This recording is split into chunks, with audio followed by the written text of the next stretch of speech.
ਵਾਹਿਗੁਰੂ ਜੀ ਕਾ ਖਾਲਸਾ ਵਾਹਿਗੁਰੂ ਜੀ ਕੀ ਫਤਿਹ। ਗੁਰੂ ਪਿਆਰੀ ਸਾਧ ਸੰਗਤ ਜੀਓ, ਗੁਰਸਿੱਖੀ ਦੀ ਮਹਿਕ ਨੂੰ, ਨਾਮ ਬਾਣੀ ਦੇ ਪ੍ਰਚਾਰ ਨੂੰ ਦੁਨੀਆ ਦੇ ਕੋਨੇ-ਕੋਨੇ ਤੱਕ ਪਹੁੰਚਾਉਣ ਦੇ ਲਈ ਜਿਨ੍ਹਾਂ ਗੁਰਮੁਖ ਪਿਆਰਿਆਂ ਨੇ ਘਾਲ ਘਾਲੀ ਹੈ, ਉਹਨਾਂ ਦੇ ਵਿੱਚੋਂ ਸੂਬੇਦਾਰ ਬਘੇਲ ਸਿੰਘ ਜੀ ਦਾ ਨਾਮ ਬੜੇ ਪਿਆਰ ਅਤੇ ਸਤਿਕਾਰ ਨਾਲ ਲਿਆ ਜਾਂਦਾ ਹੈ, ਕਿਉਂਕਿ ਸੂਬੇਦਾਰ ਬਘੇਲ ਸਿੰਘ ਜੀ ਨੇ ਨਾਮ ਦੇ ਨਾਲ ਸੰਬੰਧਿਤ ਉਹਨਾਂ ਅਨੁਭਵਾਂ ਨੂੰ ਪ੍ਰਾਪਤ ਕੀਤਾ, ਨਾਮੀ ਕੌਤਕਾਂ ਦਾ ਰਸ ਚਖਿਆ ਜਿਹੜੇ ਕਿਸੇ ਵਿਰਲੇ ਦੇ ਹਿੱਸੇ ਵਿੱਚ ਆਉਂਦੇ ਹਨ।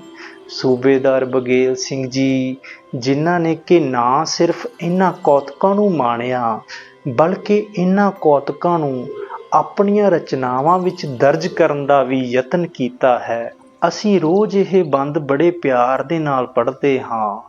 ਆਗਿਆ ਭਈ ਅਕਾਲ ਕੀ ਤਬੈ ਚਲਾਇਓ ਪੰਥ, ਸਭ ਸਿੱਖਣ ਕੋ ਹੁਕਮ ਹੈ ਗੁਰੂ ਮਾਨਿਓ ਗ੍ਰੰਥ। ਭਾਵ ਸ੍ਰੀ ਗੁਰੂ ਗ੍ਰੰਥ ਸਾਹਿਬ ਜੀ ਸਾਡੇ ਹਾਜ਼ਰ ਨਾਜ਼ਰ ਗੁਰੂ ਹਨ, ਪ੍ਰਤੱਖ ਗੁਰੂ ਹਨ, ਪਰ ਫਿਰ ਵੀ ਕਿਤੇ ਨਾ ਕਿਤੇ ਸਾਡੀ ਜਿਹੜੀ ਭਾਵਨਾ ਦੇ ਵਿੱਚ ਉਹ ਦ੍ਰਿੜਤਾ ਨਹੀਂ ਆਉਂਦੀ ਜਿਸ ਦੇ ਥਰੂ ਅਸੀਂ ਇਸ ਪ੍ਰਤੱਖ ਗੁਰੂ ਜੀ ਦੇ ਦਰਸ਼ਨ ਕਰ ਸਕੀਏ। ਜੋ ਸ਼ਬਦ ਦੇ ਅੰਦਰ ਰਹੱਸ ਛਿਪਿਆ ਹੈ, ਬਹੁਤੀ ਵਾਰ ਉਹ ਸਾਡੇ ਮਸਤਕ ਦਾ ਭਾਗ ਨਹੀਂ ਬਣਦਾ, ਕਿਉਂਕਿ ਸਾਡੀ ਨਿਸ਼ਠਾ, ਸਾਡੀ ਪ੍ਰੀਤੀ ਕਿਤੇ ਨਾ ਕਿਤੇ ਡਾਊਟ ਦੇ ਵਿੱਚ ਹੁੰਦੀ ਹੈ। ਗੁਰੂ ਪਾਤਸ਼ਾਹ ਜੀ ਬਾਣੀ ਬਾਰੇ ਫਰਮਾਉਂਦੇ ਹਨ, ਬਾਣੀ ਗੁਰੂ, ਗੁਰੂ ਹੈ ਬਾਣੀ, ਵਿੱਚ ਬਾਣੀ ਅੰਮ੍ਰਿਤ ਸਾਰੇ, ਗੁਰਬਾਣੀ ਕਹੈ ਸੇਵਕ ਜਨ ਮਾਨੈ ਪ੍ਰਤੱਖ ਗੁਰੂ ਨਿਸਤਾਰੇ। ਕਿ ਸੇਵਕ ਦੀ ਅਜਿਹੀ ਭਾਵਨਾ ਹੋਵੇ ਕਿ ਗੁਰੂ ਨਾਨਕ ਪਾਤਸ਼ਾਹ ਜੀ ਪ੍ਰਤੱਖ ਰੂਪ ਦੇ ਵਿੱਚ ਮੇਰੇ ਸਾਹਮਣੇ ਹਨ। ਜਦੋਂ ਸਾਡੀ ਅਜਿਹੀ ਭਾਵਨਾ ਬਣ ਜਾਂਦੀ ਹੈ ਤਾਂ ਇਹੀ ਬਾਣੀ ਸਾਨੂੰ ਨਿਰੰਕਾਰ ਦਾ ਰੂਪ ਜਾਪਦੀ ਹੈ। ਵਾਹੋ ਵਾਹੋ ਬਾਣੀ ਨਿਰੰਕਾਰ ਹੈ, ਤਿਸ ਜੀਵੜ ਅਵਰ ਨਾ ਕੋਈ।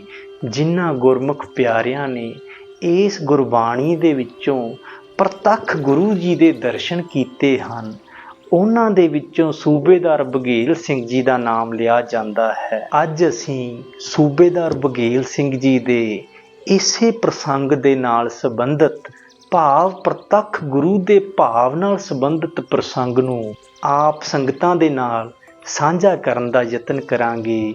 ਗੁਰੂ ਪਾਤਸ਼ਾਹ ਜੀ ਰਹਿਮਤ ਕਰਨ, ਖੁਦ ਹੀ ਆਪਣੇ ਬਚਨ ਆਪ ਸੰਗਤਾਂ ਨਾਲ ਸਾਂਝੇ ਕਰਨ ਦੀ ਬਖਸ਼ਿਸ਼ ਕਰਨ। ਸੂਬੇਦਾਰ ਬਘੇਲ ਸਿੰਘ ਜੀ ਲਿਖਦੇ ਹਨ ਕਿ 1955 ਈਸਵੀ ਵਿੱਚ ਜਦੋਂ ਦਾਸ ਅਸਾਮ ਵਿੱਚ 10ਵੇਂ ਗੁਰੂ ਦੇ ਜਨਮ ਉਤਸਵ ਤੋਂ ਕੁਝ ਦਿਨ ਪਹਿਲਾਂ ਇੱਕ ਬਾਂਸਾਂ ਦੇ ਬਣੇ ਮਕਾਨ ਵਿੱਚ ਸਿਮਰਨ ਕਰ ਰਿਹਾ ਸੀ, ਤਾਂ ਦਾਸ ਦੀ ਸੁਰਤ ਸਵੇਰ ਦੇ 2:30-3 ਵਜੇ ਇੱਕਦਮ ਅੰਤਰਾਤਮੀ ਖਿੱਚੀ ਗਈ। ਤਾਂ ਕੀ ਵੇਖਦਾ ਹਾਂ ਕਿ ਸ੍ਰੀ ਗੁਰੂ ਗ੍ਰੰਥ ਸਾਹਿਬ ਜੀ ਮੇਰੇ ਸਾਹਵੇਂ ਪ੍ਰਕਾਸ਼ਮਾਨ ਹਨ। ਹਰ ਪੱਤਰਾ ਸੁਨਹਿਰੀ ਰੰਗ ਵਿੱਚ ਲਿਖਿਆ ਹੋਇਆ ਮੇਰੇ ਸਾਹਮਣੇ ਆ ਗਿਆ। ਦਾਸ ਨੇ ਬੜੇ ਸਤਿਕਾਰ ਨਾਲ ਗੁਰਵਾਕ ਵੀ ਲਿਆ। ਜਦੋਂ ਸੁਰਤ ਅਸਲੀ ਟਿਕਾਣੇ ਭਾਵ ਬਾਹਰ ਮੁਖੀ ਆ ਗਈ ਤਾਂ ਮਨ ਕਿਸੇ ਅਸਚਰਜਮਈ ਰਸ ਵਿੱਚ ਸਵਾਦ ਭਿੱਜਾ ਪ੍ਰਤੀਤ ਕੀਤਾ। ਯੂਨਿਟ ਵਿੱਚ ਘੋਰ ਜੰਗਲ ਬੀਆਬਾਨ ਵਿੱਚ ਵੀ ਗੁਰਦੁਆਰਾ ਸਾਹਿਬ ਬਣਿਆ ਹੋਇਆ ਸੀ, ਜਿੱਥੇ ਰੋਜ਼ਾਨਾ ਸ੍ਰੀ ਗੁਰੂ ਗ੍ਰੰਥ ਸਾਹਿਬ ਜੀ ਦਾ ਪ੍ਰਕਾਸ਼ ਹੁੰਦਾ ਸੀ। ਸਵੇਰ ਸਾਰ ਜਦ ਦਾਸ ਮੁੱਖ ਵਾਕ ਲੈਣ ਗਿਆ ਤਾਂ ਕੀ ਵੇਖਦਾ ਹੈ ਕਿ ਰਾਤ ਸਮੇਂ ਵਾਲਾ ਗੁਰਵਾਕ ਹੀ ਫਿਰ ਆ ਗਿਆ। ਰਾਤ ਵਾਲੇ ਗੁਰਵਾਕ ਦਾ ਤਾਂ ਅੱਖਰ ਅੱਖਰ ਦਾਸ ਨੂੰ ਯਾਦ ਸੀ, ਤੇ ਹੁਣ ਉਹੀ ਵਾਕ ਆਉਣ ਤੇ ਦਾਸ ਦੀ ਖੁਸ਼ੀ ਦੀ ਹੱਦ ਨਾ ਰਹੀ, ਕਿਉਂਕਿ ਅਜਿਹਾ ਨਜ਼ਾਰਾ ਸਾਰੀ ਉਮਰ ਵਿੱਚ ਨਹੀਂ ਸੀ ਤੱਕਿਆ। ਪੋਹ ਸੁਦੀ 7ਵੀਂ ਤੋਂ ਇੱਕ ਦਿਨ ਪਹਿਲਾਂ ਜੰਗਲ ਵਿੱਚ ਮੰਗਲ ਹੋ ਗਿਆ। ਅਖੰਡ ਪਾਠ ਆਰੰਭ ਹੋਣ ਦੀਆਂ ਤਿਆਰੀਆਂ ਹੋ ਗਈਆਂ। ਰਾਤ ਦੇ 3 ਕੁ ਵਜੇ ਦਾਸ ਸਿਮਰਨ ਅਭਿਆਸ ਵਿੱਚ ਬੈਠਾ ਸੀ ਤਾਂ ਕਾਂਗ ਭਸੁੰਡ ਦੇ ਦਰਸ਼ਨ ਹੋਏ, ਤੇ ਦੱਤਾਤਰੇय ਦੇ ਦਰਸ਼ਨ ਹੋਣ ਉਪਰੰਤ ਹੀ ਵਿਸ਼ਨੂੰ ਭਗਵਾਨ ਦੀ ਤਸਵੀਰ ਸਾਹਮਣੇ ਆ ਗਈ। ਮਨ ਵਿੱਚ ਫੁਰਨਾ ਫੁਰਿਆ ਕਿ ਮੈਂ ਤਾਂ ਸ੍ਰੀ ਗੁਰੂ ਨਾਨਕ ਦੇਵ ਜੀ ਦਾ ਸ਼ਰਧਾਲੂ ਹਾਂ ਤੇ ਕਲਗੀਆਂ ਵਾਲੇ ਦੇ ਖੰਡੇ ਦਾ ਅੰਮ੍ਰਿਤ ਛਕਿਆ ਹੋਇਆ ਹੈ। ਤਾਂ ਅੱਖ ਖੁੱਲਣ ਤੇ ਸਭ ਕੁਝ ਗਾਇਬ ਹੋ ਗਿਆ।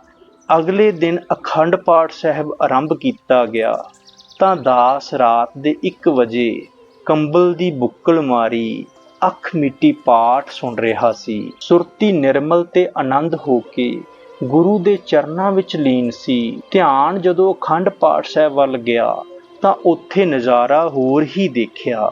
ਸ੍ਰੀ ਗੁਰੂ ਗ੍ਰੰਥ ਸਾਹਿਬ ਤੋਂ ਪਾਠੀ ਵੀ ਗਾਇਬ ਸਨ। ਸਾਖਿਆਤ ਪੰਜਵੇਂ ਪਾਤਸ਼ਾਹ ਸ੍ਰੀ ਗੁਰੂ ਅਰਜਨ ਦੇਵ ਜੀ ਬੈਠੇ ਵੇਖੇ।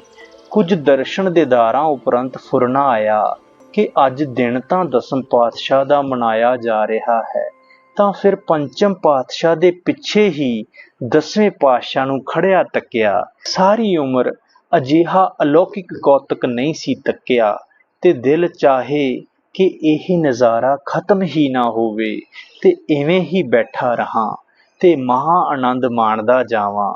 ਜਦੋਂ ਦਾਸ ਦੀਆਂ ਅੱਖਾਂ ਖੁੱਲੀਆਂ ਤਾਂ ਮਨ ਸ਼ਾਂਤ ਸੀ ਤੇ ਖੁਸ਼ੀਆਂ ਭਰਿਆ ਧੰਨ ਸਤਿਗੁਰੂ ਕਹਿੰਦਿਆਂ ਵਿਸਰਾਮ ਕਰਨ ਲਈ ਆਪਣੇ ਬਿਸਤਰ ਤੇ ਜਾ ਵਿਰਾਜਿਆ। ਪਿਆਰੇ ਭਰਾਵੋ ਅਤੇ ਭੈਣੋ, ਉੱਪਰਲੀਆਂ ਆਪ ਬੀਤੀਆਂ ਨੇ ਤਾਂ ਦਾਸ ਦਾ ਅੱਗੇ ਨਾਲੋਂ ਵੀ ਪ੍ਰਭੂ ਭਗਤੀ ਵਿੱਚ ਮਨ ਇਤਨਾ ਜੋੜ ਦਿੱਤਾ ਕਿ ਮਨ ਅੰਦਰ ਇਹ ਵਿਸ਼ਵਾਸ ਕੁੱਟ-ਕੁੱਟ ਭਰਿਆ ਗਿਆ ਕਿ ਸ੍ਰੀ ਗੁਰੂ ਗ੍ਰੰਥ ਸਾਹਿਬ ਜੀ ਸ਼ਬਦ ਰੂਪ ਪੁਸਤਕ ਹੀ ਨਹੀਂ, ਸਗੋਂ 10 ਗੁਰੂਆਂ ਦੀ ਜਾਗਦੀ ਜੋਤ ਦਾ ਪ੍ਰਕਾਸ਼ਮਾਨ ਸਰੂਪ ਹੈ। ਸ੍ਰੀ ਗੁਰੂ ਗ੍ਰੰਥ ਸਾਹਿਬ ਜੀ ਵਿੱਚ 6ਵੇਂ 7ਵੇਂ ਅਤੇ 8ਵੇਂ ਪਾਤਸ਼ਾਹ ਜੀ ਦੀ ਬਾਣੀ ਨਹੀਂ।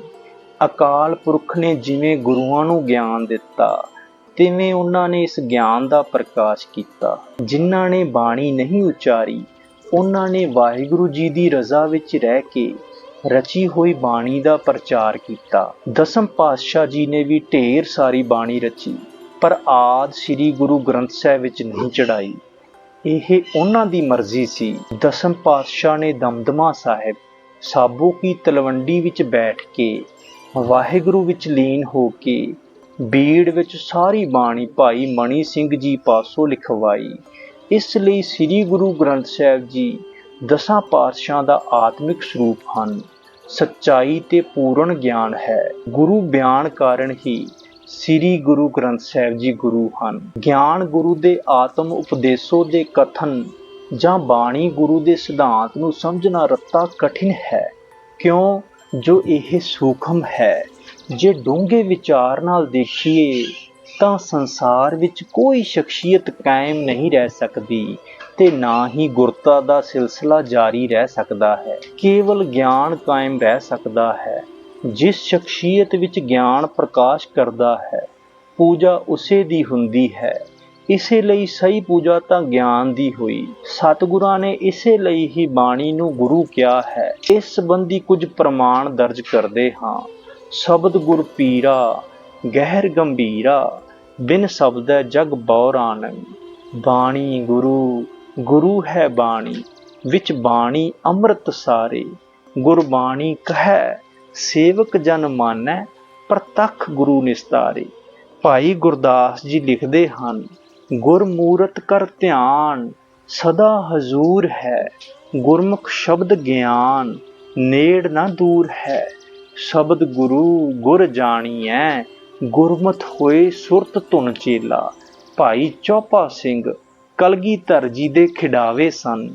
ਉਹਨਾਂ ਦੇ ਨਾਮ ਇੱਕ ਰਹਿਤਨਾਮਾ ਵੀ ਲਿਖਿਆ ਹੋਇਆ ਮਿਲਦਾ ਹੈ। ਉਹ ਲਿਖਦੇ ਹਨ, ਆਗਿਆ ਗੁਰੂ ਗ੍ਰੰਥ ਸਾਹਿਬ ਕੀ ਮੰਨਣੀ। ਇਸੇ ਤਰ੍ਹਾਂ ਭਾਈ ਪ੍ਰਹਿਲਾਦ ਸਿੰਘ ਹਜੂਰੀ ਸਿੰਘ ਹੋਏ ਹਨ। ਉਹ ਲਿਖਦੇ ਹਨ, ਅਕਾਲ ਪੁਰਖ ਕੇ ਬਚਨ ਸਿਉ ਪ੍ਰਗਟ ਚਲਾਇਓ ਪੰਥ। ਸਭ ਸਿੱਖਣ ਕੋ ਬਚਨ ਇਹ ਗੁਰੂ ਮਾਨਿਓ ਗ੍ਰੰਥ।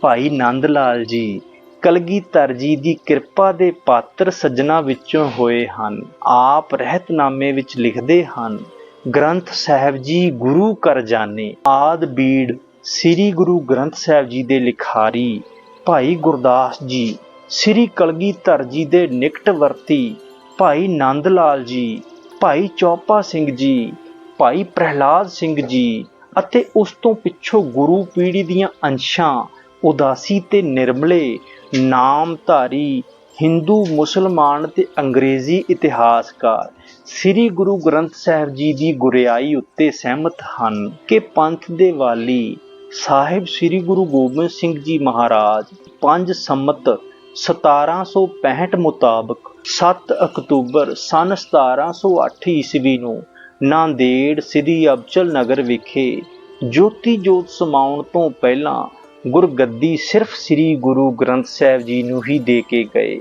ਪਾਠਕੋ, ਸਪਸ਼ਟ ਹੈ ਕਿ ਦਸਮ ਪਾਤਸ਼ਾਹ ਜੀ ਨੇ ਆਪਣਾ ਜਾਨਸ਼ੀਨ ਸ੍ਰੀ ਗੁਰੂ ਗ੍ਰੰਥ ਸਾਹਿਬ ਜੀ ਨੂੰ ਬਣਾਇਆ। ਜੇ ਉਹਨਾਂ ਨੇ ਸ਼ਖਸੀ ਗੁਰਤਾ ਰੱਖਣੀ ਹੁੰਦੀ ਤਾਂ ਪੰਜਾਂ ਪਿਆਰਿਆਂ ਪਾਸੋਂ ਅੰਮ੍ਰਿਤ ਕਿਉਂ ਛਕਦੇ ਅਤੇ ਖਾਲਸਾ ਮੇਰੋ ਰੂਪ ਹੈ ਖਾਸ ਦਾ ਬਚਨ ਕਿਉਂ ਕਰਦੇ।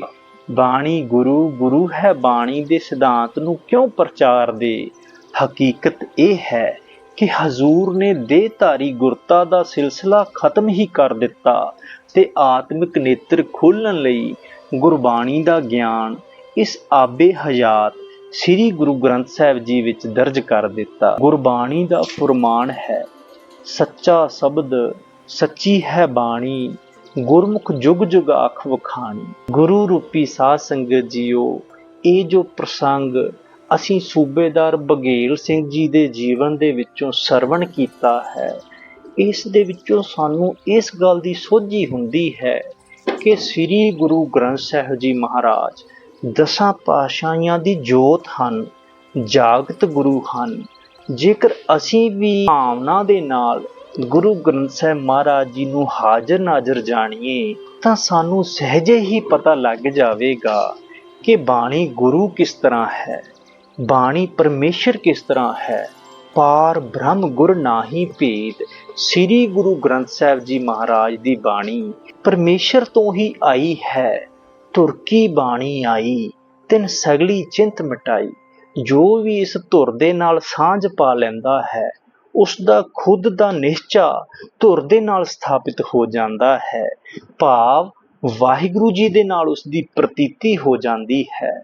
ਬਹੁਤ ਸਾਰੇ ਗੁਰਮੁਖ ਪਿਆਰਿਆਂ ਨੇ ਜੋ ਇਹ ਵਾਹਿਗੁਰੂ ਜੀ ਦੀ ਦਾਤ ਹਾਸਲ ਕੀਤੀ, ਵਾਹਿਗੁਰੂ ਜੀ ਦਾ ਪ੍ਰੇਮ ਹਾਸਲ ਕੀਤਾ, ਉਹ ਸਿਰਫ ਤੇ ਸਿਰਫ ਸ੍ਰੀ ਗੁਰੂ ਗ੍ਰੰਥ ਸਾਹਿਬ ਮਹਾਰਾਜ ਜੀ ਦੀ ਕਿਰਪਾ ਦੇ ਨਾਲ, ਬਾਣੀ ਗੁਰੂ ਦੀ ਸੇਧ ਦੇ ਨਾਲ ਹੀ ਪ੍ਰਾਪਤ ਕੀਤਾ ਹੈ। ਅਸੀਂ ਇਸ ਗੱਲ ਤੋਂ ਸੇਧ ਲੈਂਦੇ ਹੋਏ ਸ੍ਰੀ ਗੁਰੂ ਗ੍ਰੰਥ ਸਾਹਿਬ ਮਹਾਰਾਜ ਜੀ ਦੀ ਬਾਣੀ ਨੂੰ ਆਪਣੇ ਮਸਤਕ ਦਾ ਭਾਗ ਬਣਾਈਏ, ਆਪਣੇ ਜੀਵਨ ਦੇ ਵਿੱਚ ਧਾਰਨ ਕਰੀਏ। ਇਹ ਗੱਲ ਪੱਕੀ ਹੈ, ਜਦੋਂ ਅਸੀਂ ਤਨ ਮਨ ਧਨ ਸਭ ਸੌਂਪ ਗੁਰ ਕੋ, ਹੁਕਮ ਮੰਨਿਆ ਵਾਲੀ ਬਿਰਤੀ ਦੇ ਧਾਰਨੀ ਹੋ ਜਾਵਾਂਗੇ ਤਾਂ ਸਹਿਜੇ ਹੀ ਗੁਰੂ ਪਾਤਸ਼ਾਹ ਜੀ ਟੁੱਟ ਪੈਣਗੇ। ਸਾਨੂੰ ਅਗਿਆਨੀਆਂ ਨੂੰ, ਸਾਨੂੰ ਮੂਰਖਾਂ ਨੂੰ ਵੀ ਆਪਣੇ ਗਲ ਦੇ ਨਾਲ ਲਾ ਲੈਣਗੇ। ਗੁਰੂ ਪਾਤਸ਼ਾਹ ਜੀ ਦੀ ਬੇਅੰਤ ਮਹਿਮਾ ਹੈ, ਬੇਅੰਤ ਬਖਸ਼ਿਸ਼ ਹੈ। ਆਓ ਸਾਰੇ ਗੁਰੂ ਗ੍ਰੰਥ ਸਾਹਿਬ ਮਹਾਰਾਜ ਜੀ ਦੇ ਚਰਨਾਂ ਵਿੱਚ ਇਹ ਬੇਨਤੀ ਅਰਦਾਸ ਰੂਪ ਦੇ ਵਿੱਚ ਕਰੀਏ। ਤੁਮਰੀ ਸ਼ਰਨ ਤੁਮਾਰੀ ਆਸਾ, ਤੁਮ ਹੀ ਸੱਜਣ ਸੁਹੇਲੇ, ਰੱਖੋ ਰਾਖਣ ਹਾਰ ਦਿਆਲਾ, ਨਾਨਕ ਘਰ ਕੇ ਗੋਲੇ। ਅਸੀਂ ਗੁਰੂ ਘਰ ਦੇ ਗੋਲੇ ਬਣ ਸਕੀਏ। ਇੰਨੀਆਂ ਕੁ ਬੇਨਤੀਆਂ ਪ੍ਰਵਾਨ ਕਰਦੇ ਹੋਏ ਭੁੱਲਾਂ ਚੁੱਕਾਂ ਦੀ ਖਿਮਾ ਬਖਸ਼ੋ ਸਾਧ ਸੰਗਤ ਜੀਓ। ਫਤਿਹ ਦੀ ਸਾਂਝ ਪਾਈਏ। ਵਾਹਿਗੁਰੂ ਜੀ ਕਾ ਖਾਲਸਾ, ਵਾਹਿਗੁਰੂ ਜੀ ਕੀ ਫਤਿਹ।